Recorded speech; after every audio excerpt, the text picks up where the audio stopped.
Okay, so this lecture is about the influence of democratic quality on climate performance, and we will look especially at the Canadian Kyoto Protocol process as an example and what we can learn from this example. And this lecture will proceed by first presenting a main argument on this issue, and then we will look more deeply in the Canadian case. And these both points are also part of my book, Democracy and Climate Change. So regarding the main argument, there's currently some debate, at least in the newspapers, and this is a citation from The Guardian, where James Lovelock, who invented the Gaia thesis, said, "Even the best democracies agree that when a major war breaks, democracy must be put on hold for the time being. I have a feeling that climate change may be an issue as well as a war. It may be necessary to put democracy on hold for a while."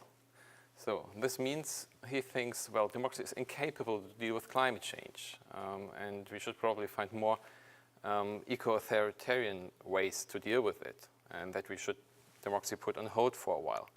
And you find similar ways to deal with climate change, especially in context of the military. So this is called the securitarization of climate change, where the military develops analysis as, in terms of climate change, has been seen as a security threat. You find the same argument or the same wording, how to win the war on global warming in certain newspapers. And you find this narrative that climate change is something like a war and it can't be dealt with in democratic ways. Also now in different contexts, for example, in Game of Thrones, the White Walkers are seen as a narrative for climate change. It's a threat to whole humanity. We have to fight against it. There will be a very big war. The most powerful and rich people are ignoring it. So this narrative of climate change as something like a war that democracies are incapable to deal with is very much around. So my argument would be, is this really true? And so I ask, how does the quality of democracy influence the climate performance of democracies? And my argument would be rather the opposite. I would argue that more democratic quality is more capable of creating those competencies required to influence climate performance positively. And the reason for that is that you find, especially in the literature regarding the transformation to sustainability, good reasons to argue that it's more likely that, for example, in democracies, experiments with new lifestyles, with new sustainable lifestyles that are not that greenhouse gas intense are possible, that these new lifestyles might alternate and influence the current dominant regime, that this might also affect, at the end, international climate politics. You find this argument also in a report called Social Contract for Sustainability, where it's argued we need, of course, a state that sets much more ambitious targets and that follows through. But at the same time, we must ensure that people are participating in this process, because they are the ones who have to change their mobility behavior, their lifestyles, and so on. And you find similar arguments around, for example, also in the Earth system governance context. In very short terms, one, you can put this in the phrase fixing climate change means fixing democracy, and probably not only fixing democracy, but enhancing democracy, develop it even further. Looking at Canada in that context is quite interesting, because Canada is the only country that has withdrawn from the Kyoto Protocol. And I wanted to look especially at the time period between 1995 and 2012, which is the phase of the Kyoto process from the beginning, the first conference of the parties in 1995, until the commitment period in 2012 ended. And I think you can see 4 different time frames in the Canadian case. The first one is until the Kyoto Protocol negotiations took place in Kyoto. The time frame until the Canadian government signed and ratified the protocol. Then there's some undemocratic unpredictability until the conservative government of Stephen Harper took over. So of course, also in the Canadian case, there are a lot of other factors explaining Canadian behavior in terms of climate change. The most common ones are the intergovernmental policymaking in federal systems. So Canada is one of the most decentralized countries worldwide. This, of course, affects their climate policy because there needs to be a lot of negotiations between the provinces, the territories, and the federal government. Canada's economy is already very much based on tar sands, very energy intensive. So this is, of course, another factor. It is also the proximity to the US. The import and export rates are very high. It is Canada's geography, so there are high as well as heating as cooling necessities. And the other factor that is often mentioned in literature is that there's a lack of political will or leadership. Now, starting with this first time frame, Canada found itself actually in a good position when negotiations leading to the Kyoto Protocol started with COP1 in 1995. Because in the 1980s, Canada has positioned itself as a first mover and developed the first national climate change policies. Yet national negotiations between the federal government and the provinces and territories became much more intense on that way, leading to Kyoto. And I did a lot of interviews in Canada with NGOs, with business, with former ministers on that issue, and I think I will present it with some quotes from them, so it becomes probably a little bit more vivid. So there was a process where between 95 and 97, the Canadian government negotiated with the provinces and the territories what should be our position when we go to Kyoto.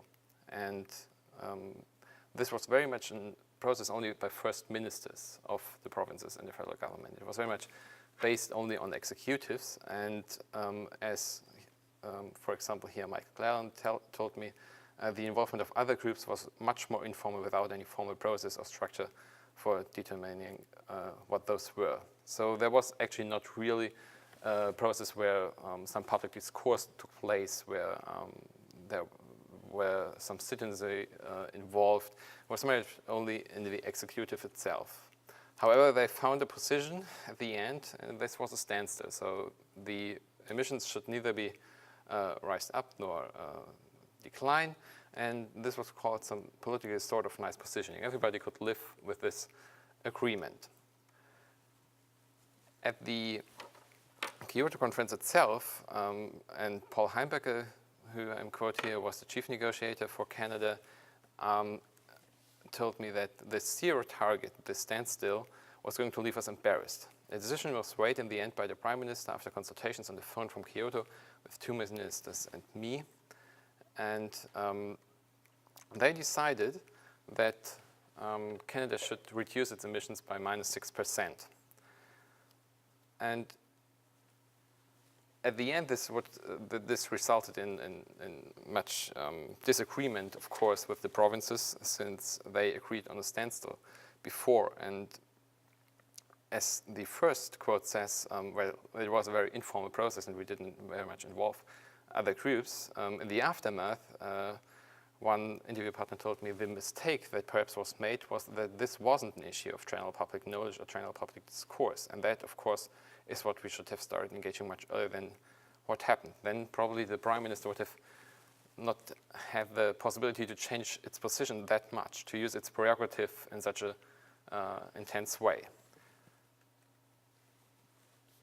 In 1998 to 2012, some futile consultations took place. So Canada agreed at COP3 to this -6% target, and as a result of this decision, contrasting the previous national consensus on standstill reached with the provinces and territories, a first minister meeting immediately after the Kyoto conference decided to establish a process before ratification which should provide a full participation of the provincial and territorial governments with the federal government in any implementation of the protocol.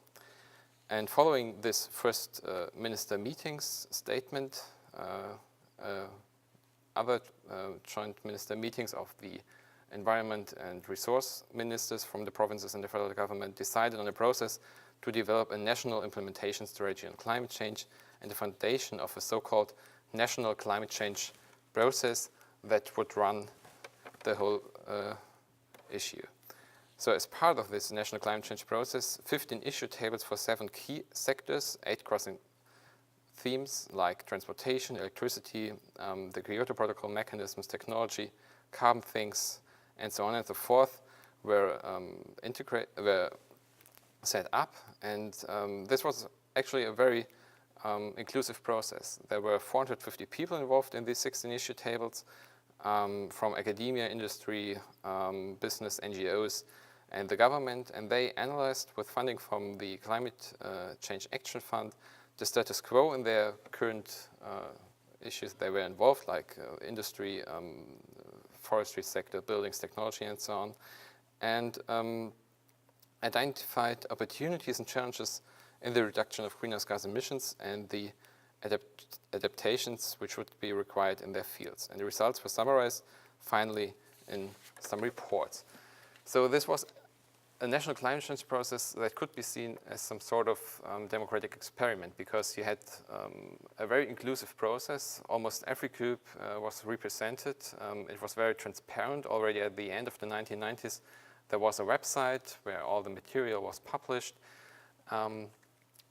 But it was not running that well. And there are certain reasons. The first one was that there was a problem in terms of the lack of absolutely clarity what the intent was. So was it really about developing options? Was it discussing whether to ratify Kyoto? Was it discussing this -6% target, or should we go back to the standstill?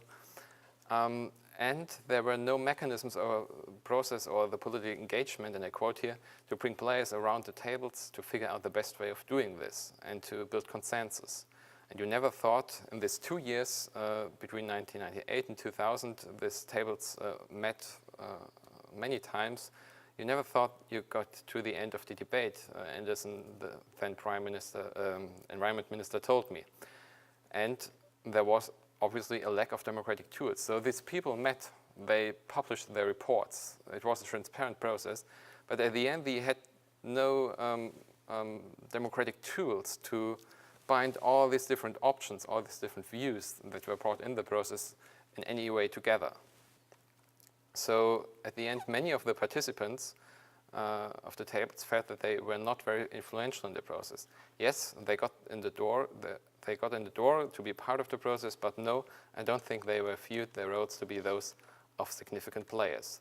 And David Alton, who was chair of the National Climate Change Secretariat, who organized that process, told me just in the end, this was simply a process that would end up immobilizing decision-making rather than facilitating decision-making. So we had the situation in 2000 that this table process was over, and there were some stakeholder sessions with citizens, but nothing much happened until 2002, when the Canadian government wanted to ratify. And then they wrote a discussion paper with 4 options, and again initiated stakeholder dialogues. And the result was that the participants were generally unable or unwilling to indicate a preference among the options proposed. So the participants didn't know whether they should choose this or that option, or, well, there were preferences among business with one option or the environmental NGOs with another option. But again, no consensus was made. In the May 2002 discussion paper, and I quote here, the government of Canada suggested that option 4, the adjusted mixed approach, could form the basis for a workable approach to meeting Canada's Kyoto target. The consultation supported further examination of this option. And here again, the Canadian government did something it did before regarding the standstill agreement. It has chosen its own preferred option without relying on the consultations before, and it just says, well, they supported the option we want without any basis of that. So the ratification took place in 2002 with no direct legal consequences, because for the implementation you would have needed the support of the provinces, who have the main authority about the national resources. And the process because of that, totally broke apart. And that was what led to this period of undemocratic unpredictability. And some major changes occurred, especially in regard to the national climate change process. And central process and structures like the National Climate Change Secretariat completely ceased to function. And since the national climate change process also ceased to function when the federal government announced its intention to ratify the Kyoto Protocol, the government used bilateral agreements with the provinces as a major instrument to navigate Canada's federal system and to move forward on climate policy arrangements with the provinces between 2003 and 2005. And during that time, Stéphane Dion, who is now the foreign minister, told me that during this process, they did not release any different options, different scenarios. It would have been a killer for this process of bilateral agreements. And so this became a process that was very intransparent without any sort of structure, even though the structure before was probably incomplete, was lacking the participatory tools. Now there was no process at all, and he said to me, I was merged by people willing to meet me. And to what does such a situation lead? Well, Bennett, who was working for the Sierra Club, told me I had my own personal campaign inside the process, and I got it exactly the way we wanted it. Hundreds and millions of dollars were going to spend on the way I wanted it. And this was a house efficiency renovation program. And you have this influence of the environmental side, but you have, of course, the same influence in other ways. So a lot of those things were going on, primarily told me, and those things were the business as usual scenarios and how they were calculated. And the Natural Resource Department in Canada was responsible for that. And they invited people from the oil and tar sand industry to help them calculate these scenarios. And depending how you define what's the base here, how you calculate emissions, you could, of course, help these industries a lot. So the result of this 2 years was that, and this is a report of the Commission of the Environment and Sustainable Development, that coordinating committees and mechanisms that once existed have been phased out and have not been replaced.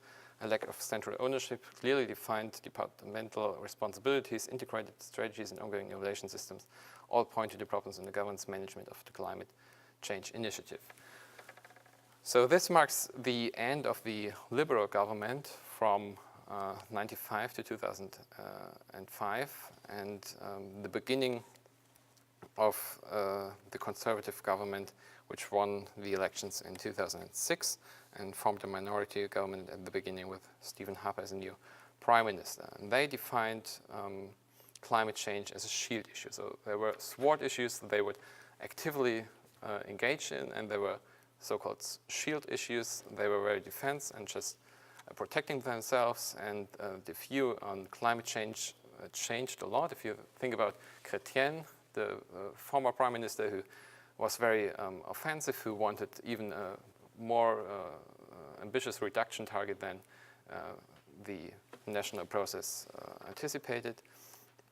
Then you have with Stephen Harper someone, and this always reminds me a bit of the current situation in the US, who said the Kyoto Protocol focuses on carbon dioxide, which is essential to live rather than upon pollution, which is essentially a socialist scheme to suck money out of wealth-producing nations. And Scott Vaughan, who was the Commissioner of the Environment and Sustainable Development during that time, told me, so I had several meetings behind closed doors with members of parliament, and they would say to me the science was wrong. One member said to me that this was a socialist plot. The climate change was a socialist plot. Another one said that it was sunspots. So these are Canadians' elected officials. So because of that, when you got into the committee got absolutely dysfunctional. And this is the Environment Committee of the Parliament. I found it a distinctly unpleasant experience because they would be attacking our work as being biased. And the way you could speak to the federal government changed a lot, especially for NGOs. They told me that these meetings with the Minister of the Environment, John Bird, were only something like dog and pony shows. He just yelled at them and then they could go home. This happened once a year. NGOs had especially a hard time. They were repressed. Here's one statement I got from Peter Kent, who was the environment minister who withdrew from the Kyoto Protocol, and he told me, a lot of the NGOs are most active in environmental defense. I had a lot of problems with their opposition to our climate change policy, was to threaten to import campaigners, canvassers, door-to-door canvassers from across country and from the United States to knock on doors in my constituency to defeat me.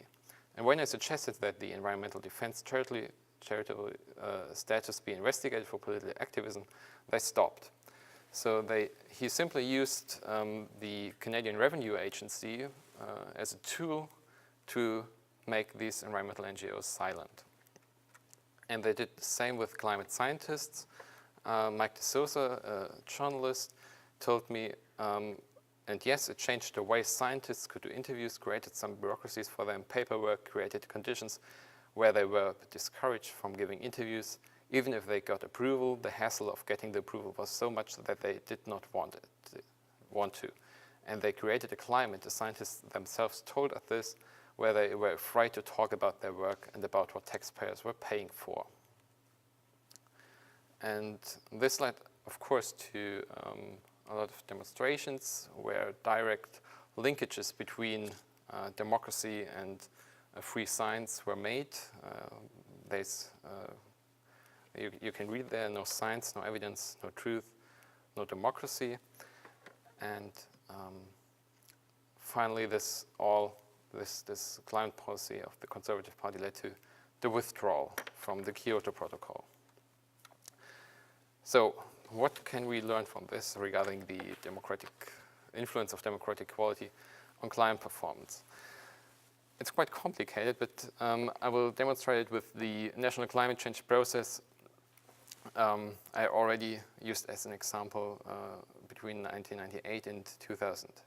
So you have some, at the left side, procedural channel performance. This means you have a National Climate Change Secretariat that was set up, that existed, that ensure that there are enough resources, that there are rooms where the people can meet, that there's some sort of management of that whole thing. And then if this exists, there are accountability, independence, and stability important as democratic dimensions, and liberty, inclusiveness, if these are existent. So this process was, of course, in a way organized that at the tables everybody could speak freely, that all important groups were included. It was creative because the whole thing was somewhat an experiment. It was transparent, as I already told, with the website.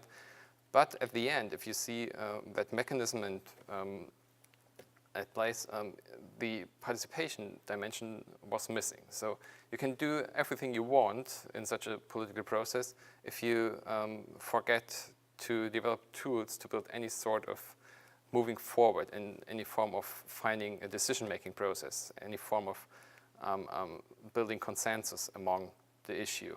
So the argument would be that, of course, if this participation dimension would have existed, if there would have been any sort of democratic tools to build all these different options together, there would have been a much better influence, a much better climate performance of Canada's Kyoto Protocol process than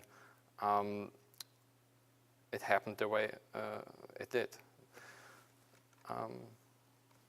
So this is nothing very new. I found a book called The Structures of Policymaking in Canada, and there the authors write in 1971 that the extent to which there is public involvement in the inter-election political process in Canada has been limited and sporadic, and the need for new instruments of citizen participation. So already 45 years ago, the analysis, and I just detected it after my analysis, was almost the same. So Canada is really good in doing a lot of stakeholder involvement processes, but they are not good in binding the results together. And that's, of course, a pity. Because, I mean, if they would have done that, they would have increased their democratic quality as well as their climate performance. So coming back to the initial question, should we put democracy on hold for a while and consider it as some sort of war we have to fight against climate change? Well, the results show that better quality of democracy leads in most cases to better climate performance, which can be explained by the democratic efficacy mechanism. And you can put a lot of other examples from the Canadian case inside these structures. And societies, of course, need high democratic quality to transform. And as John Stone, a climate physicist, actually told me, we were not taking full advantage of our democratic opportunities, which is sad when you think about it. So my argument would be, again, democratized democracies, or with John Dewey, the cure for the alignment of democracy is more democracy and not less. Thank you.